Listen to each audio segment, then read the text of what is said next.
مولاي صل وسلم دائما والسلام على سيد الأنبياء والمرسلين عليه وعلى آله وأصحابه أجمعين أما بعد فأعوذ بالله من الشيطان الرجيم بسم الله الرحمن الرحيم إن الله يأمركم أن تؤدوا الأمانات إلى أهلها وَإِذَا حَكَمْتُمْ بَيْنَ النَّاسِ أَن تَحْكُمُوا بِالْعَدْلِ إِنَّ اللَّهَ نِعِمَّا يَعِظُكُمْ بِهِ إِنَّ اللَّهَ كَانَ سَمِيعًا بَصِيرًا صدق اللہ مولانا العظیم۔ محبت سے درود پاک پڑھ لیجیے۔ اللہم صلی علی سیدنا و مولانا محمد وعلی آل سیدنا و مولانا محمد وبارک وسلم وصلی علیہ صلاة و سلاما علیک یا سیدی یا رسول اللہ وعلی آلک و اصحابک یا سیدی یا خاتم النبیین۔ معزز و مکرم حاضرین محترم، گفتگو کے لیے سورۃ النساء کی آیت نمبر 58 تلاوت کرنے کا شرف حاصل ہوا ہے۔ اللہ تعالیٰ نے فرمایا، بے شک اللہ تمہیں حکم دیتا ہے کہ امانتیں ان کے اہل کے سپرد کر دو، اور جب تم فیصلہ کرو لوگوں کے درمیان تو عدل کے ساتھ، انصاف کے ساتھ فیصلہ کرو۔ اس آیت کریمہ میں اللہ رب العزت نے دو چیزوں کا حکم ارشاد فرمایا۔ اولاً امانتیں ان کے اہل کے سپرد کرو، ثانیاً فیصلہ کرو تو انصاف کے ساتھ کرو۔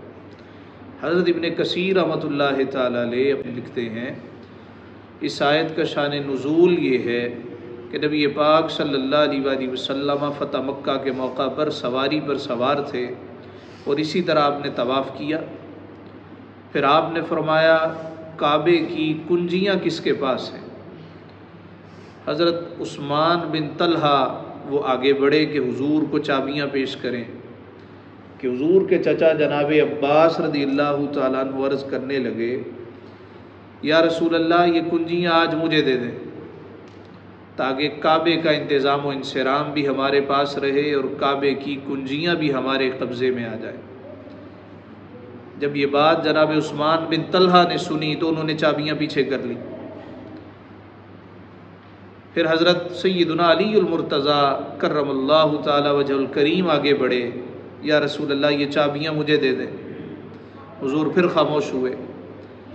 سارے بت کعبے سے آپ نے اٹھوا دیے، حجر اسود بھی کعبے میں تھا، اس کو آپ نے نکال کے کعبہ کے باہر لگا دیا، اور پھر فرمایا، آج وفا کا دن ہے، یہ کنجیاں جس کے پاس تھیں میں بھی اسی کو کنجیاں دیتا ہوں۔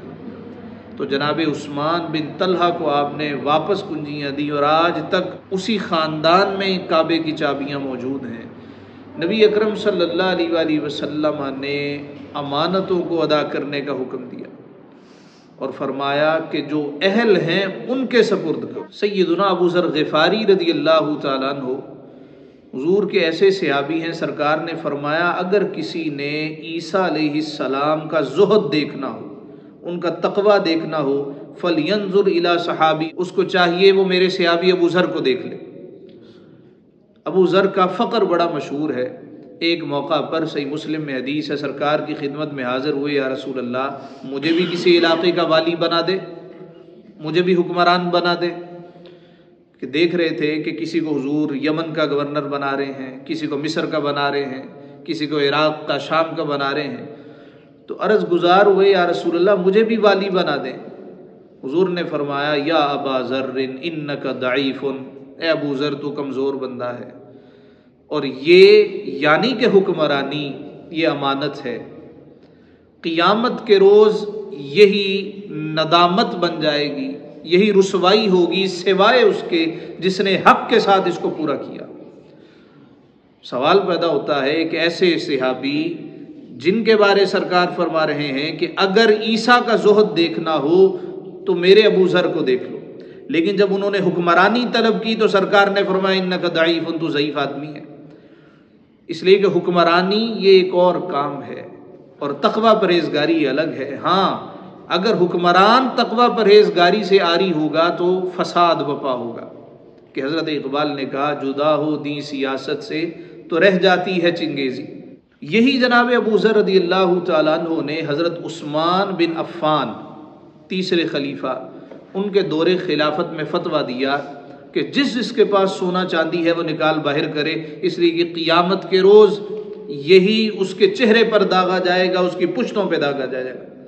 حضرت عثمان رضی اللہ تعالیٰ عنہ سے لوگوں نے کہا حضور والا یہ تو بڑا سخت فتویٰ دے رہے ہیں، سونا اور چاندی کو برا کہہ رہے ہیں اور کہہ رہے ہیں جس کو نکال دو۔ حضرت عثمان نے ان سے کہا آپ اپنے فیصلے پر نظر ثانی کریں، جو آپ فتویٰ دے رہے ہیں یہ شدت پر مبنی ہے۔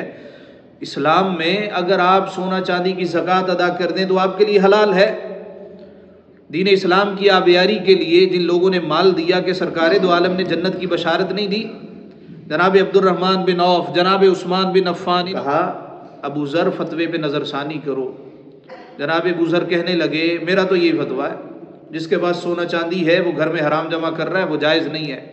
حضرت عثمان نے کہا اچھا اگر ایسے فتوے دینے ہیں تو مدینہ سے چلے جاؤ۔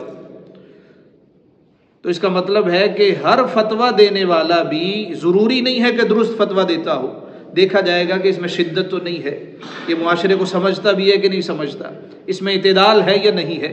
جناب ابو ذر کا تقویٰ بڑا تھا، انتہا درجے پر تھے، انتہا درجے پر، جبکہ حکمرانی کے لیے اعتدال شرط ہے، حکمرانی کے لیے طبیعت کا معتدل ہونا یہ ضروری ہے۔ تو جناب عثمان نے کہا مدینے سے چلے جاؤ۔ جناب ابو ذر غفاری آپ پھر مدینہ شریف سے باہر صحرا میں چلے گئے، کٹیا بنا لی، آخری وقت آیا تو کچھ صحابہ جمع ہوئے، تو جناب ابو ذر کہنے لگے یہ دیکھو ہم نے کیسے سام بچھو پال رکھے، یہ کیسے سام بچھو، فرمایا جو ہم سامان اکٹھا کرتے پھرتے، کس نے کہا جی ڈیکوریشن پیسز اکٹھے کر لو، لاکھوں کے وہ جمع کر لیے، بڑے اعلیٰ صوفے لے لو، لاکھوں کے وہ اکٹھے کر لیے، فرمایا سام بچھو نہیں ہے تو کیا ہے؟ میں نے بھی سام بچھو اکٹھے کیے ہیں۔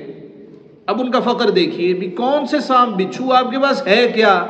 فرمایا یہ جو چمٹا پڑا ہے، یہ جو توا پڑا ہے، یہ جس پہ روٹیاں لپیٹتے ہیں، میں تو اس کو بھی سام بچھو ہی سمجھتا ہوں۔ تو حضور علیہ الصلوۃ والسلام نے جب انہوں نے حکمرانی طلب کی تو انکار فرما دی۔ نبی اکرم جان دو عالم صلی اللہ علیہ وآلہ وسلم نے اپنی حیات طیبہ میں اپنا مصلی جناب ابوبکر صدیق کو دیا۔ اس کی کیا وجہ ہے؟ عمومی طور پہ روحانی سلسلے سے تعلق رکھنے والے وہ جانتے ہیں جس کو لوٹا یا مصلی دے دیا جائے مطلب یہ ہے کہ نائب ہے۔ ایک مرتبہ جناب عمر فاروق جناب ابوبکر کی موجودگی میں مصلی پر آگے بڑھ گئے، جبکہ حضرت ابوبکر کی طبیعت ناساز تھی، قرات کی آواز سرکار نے سنی، مرض الوصال میں تھے، حجرے سے نکل آئے، فرمایا خبردار جب تک ابو بکر زندہ ہے کوئی اور مصلی پہ نہیں آ سکتا۔ اس کی کیا وجہ؟ اس کی وجہ یہ ہے کہ جو تیقن، جو یقین محکم ہمیں حضرت ابوبکر صدیق کی زندگی میں نظر آتا ہے، ایسا تیقن کسی اور کی زندگی میں نظر نہیں آتا۔ وہ کیسے کہ جب سرکار دو عالم صلی اللہ علیہ وآلہ وسلم معراج شریف سے واپس آئے تو مستدرک امام حاکم میں یہ حدیث ہے، آپ نے کافروں سے صرف اتنا بیان کیا میں مسجد حرام سے مسجد اقصیٰ گیا، رات کے تھوڑے سے حصے میں واپس آ گیا۔ اب وہ سارے تجارت کرتے تھے جو کافروں کے سردار تھے، ان کو موقع مل گیا، کہنے لگے کہ اب جو سب سے سیانہ بندہ ہے نا اور جو سب سے ان کا قریبی ہے اس کو توڑتے ہیں۔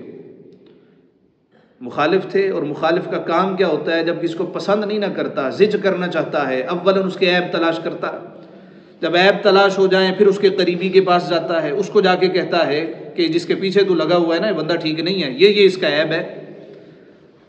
اب مخالف اور محب میں فرق یہ ہوتا ہے کہ مخالف عیب تلاش کرتا ہے اور محب شان تلاش کرتا۔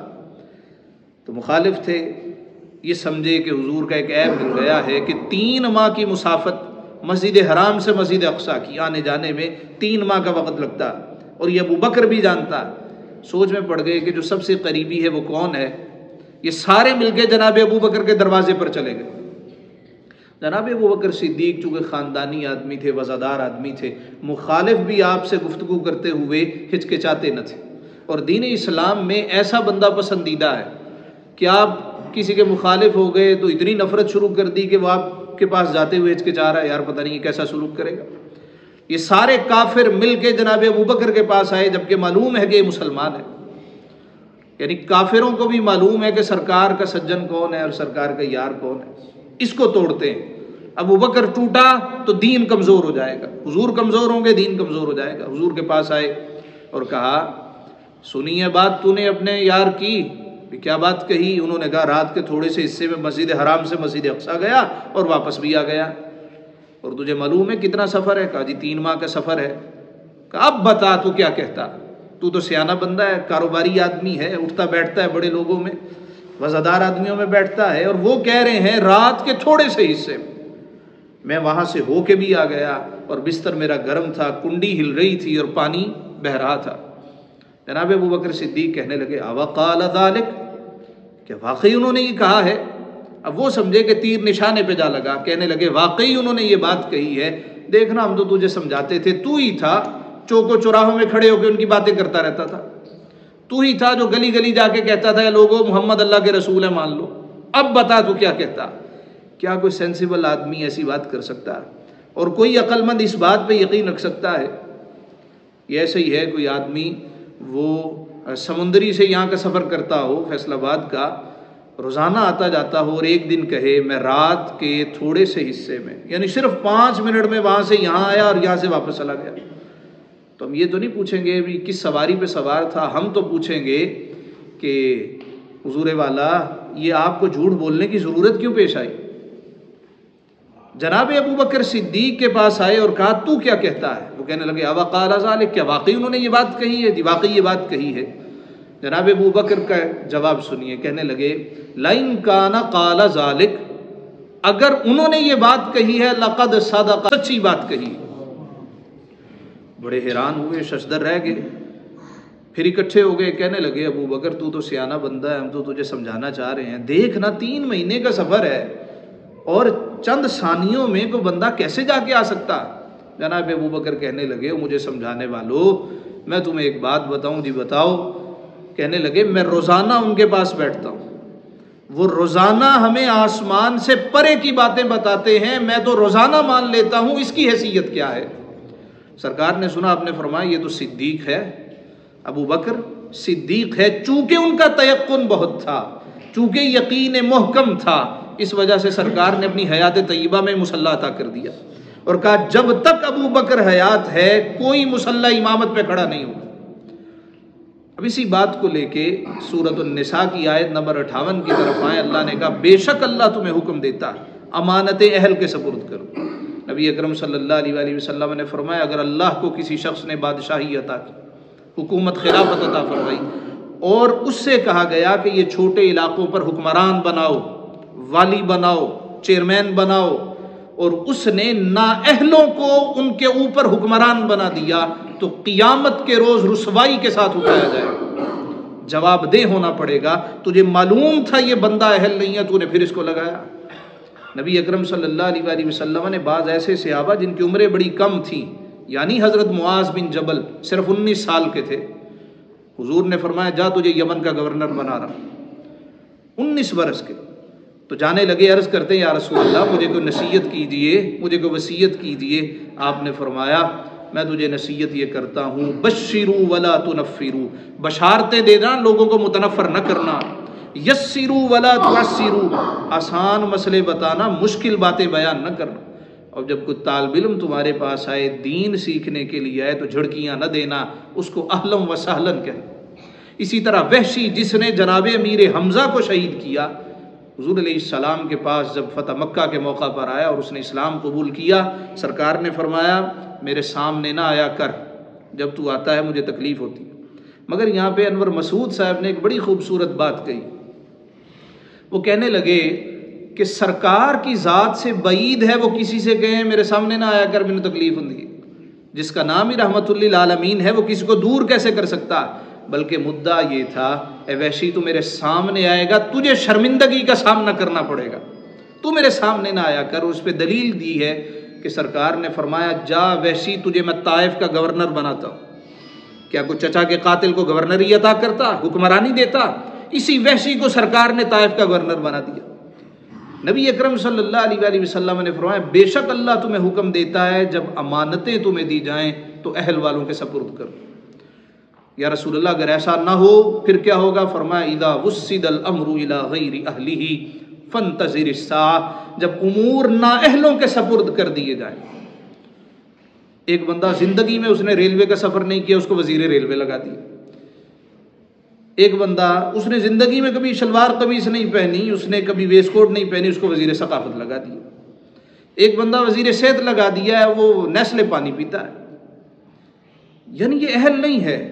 سرکار دو عالم نے فرمایا یہ ابو ذر میرے صحابہ میں سب سے بڑھ کے زہد والا ہے، لیکن جب انہوں نے کہا یا رسول اللہ مجھے حکمران بنائیں، حضور نے فرمایا تو حکمران نہیں بن سکتا، انک ضعیف، تو ضعیف آدمی ہے۔ اور یہ حکمرانی، کار حکمرانی کے لیے اعلیٰ ظرفی درکار ہے، طبیعت میں اعتدال درکار ہے۔ جو آدمی انتہا درجے کے فقر پر ہو وہ زمام اقتدار نہیں سنبھال سکتا۔ جس آدمی کی طبیعت میں اعتدال ہو وہی سنبھال سکتا۔ یہی اعتدال ہمیں سیدنا امام حسن مجتبیٰ کی حیات طیبہ میں نظر آتا۔ 6 مہینے حکمران رہے، لیکن جب شورشیں شروع ہو گئیں تو حضرت امیر معاویہ کے حق میں دستبردار ہو گئے۔ اگر نہ ہوتے تو لاکھوں جانیں اسی وقت ضائع ہو جاتی۔ وہ جانتے تھے حضور علیہ السلام کے زمانے سے جناب امیر معاویہ وہاں پہ سیاست کر رہے ہیں، اور اگر میں نے ان کو معزول کرنا چاہا تو پھر جنگیں بپا ہوں گی۔ تو فرمایا امور اہل والوں کے سپرد کر دو۔ وَإِذَا حَكَمْتُمْ بَيْنَ النَّاسِ، اور جب لوگوں کے درمیان فیصلہ کرو، أَن تَحْكُمُوا بِالْعَدْلِ، عدل کے ساتھ فیصلہ کیا۔